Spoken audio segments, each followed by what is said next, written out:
Hello, another art comparison for you. So today I'm going to be comparing Jackson Pollock and his technique with this image, and this isn't like a photograph, this is a simulation, but yeah, it's a cosmological image and it's called the Cosmic Web or the Millennium Simulation. So a bit of background about Jackson Pollock. Born in the US, moved to New York City in 1930. His sort of peak career was the 40s and 50s, and he was a leading figure in the abstract expressionist movement, alongside other famous artists like Mark Rothko, Franz Klein, Willem de Kooning, who I talked about in another space video. Yeah, he's considered one of the most influential, revolutionary and controversial artists of the 20th century. So he's part of like action painting and like, you know, abstract expressionism, but to the point where it's like sculptural and like not trying to create any kind of figuration at all, really about process and materials. But what I'm going to talk about is like he's still making a pattern, and what is that pattern? But yeah, he had problems with depression and alcoholism throughout his life. And my last video was about Yayoi Kusama and her art being about her hallucinations. So I'm quite fascinated with like how people go delving into their subconscious and trying to pull like artifacts out of it as a way to communicate or like have some kind of catharsis, and like seeing mental health not like pathologizing it, but seeing, you know, perhaps the functionality of it, and then the functionality of expression of that and the catharsis of that. But yeah, he died quite young. He died at age 44 from drunk driving. So yeah, very much like the tortured artist is very alive with this character. Yeah, and also, yeah, the theme about, you know, being a crazy famous artist, like literally. And like the links, like why is there a link between that? Anyway, this is the piece I'm going to be looking at. He's obviously made loads of pieces like this. This is just one that I've picked to draw a nice comparison.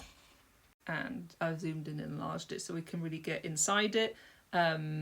You can kind of still tell that he's made it from like standing on one of these sides, because he's standing over them on the floor, and like in that photograph earlier, he's dripping paint over it and layering and layering and layering. We've got some different colours here, like some greys and whites and blacks. I guess the canvas was kind of like a sort of, you know, that off yellowy white kind of colour. But yeah, very dense, very layered, and like very, I would say, like fractal. And here I've got some more comparisons. So I've just changed the, taken the colour out and sort of made it slightly yellowier, just to kind of give a bit more of a colour tone comparison. I'm gonna get rid of that purple.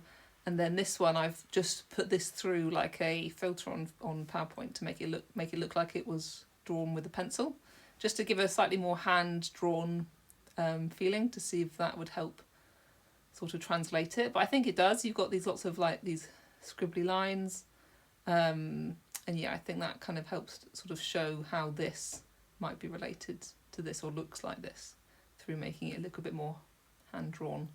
I guess it's just that the lines are a little bit straighter. Like these are very, very, everything's perfectly curved and flowing into everything.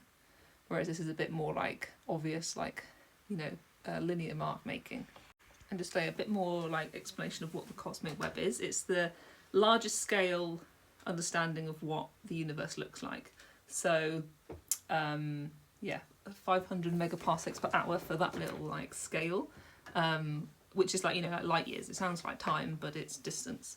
And that's equivalent to 10 billion trillion miles. But I mean, it's infinity, basically.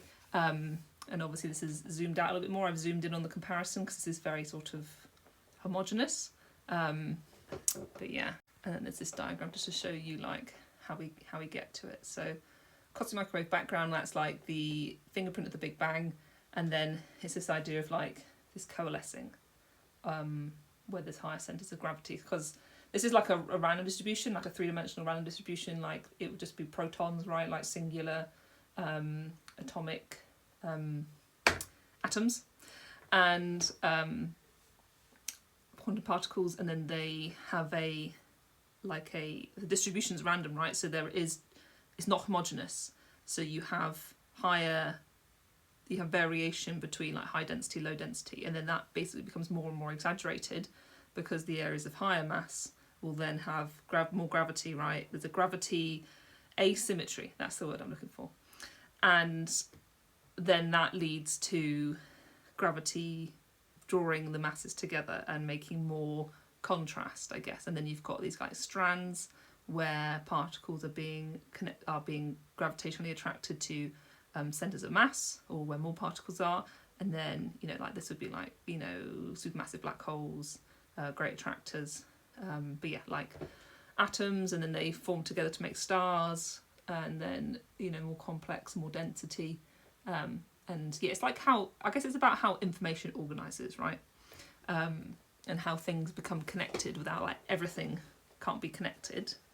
That's quantum superposition. And but like in 3D, this is how things connect to each other, going through like kind of centralized places.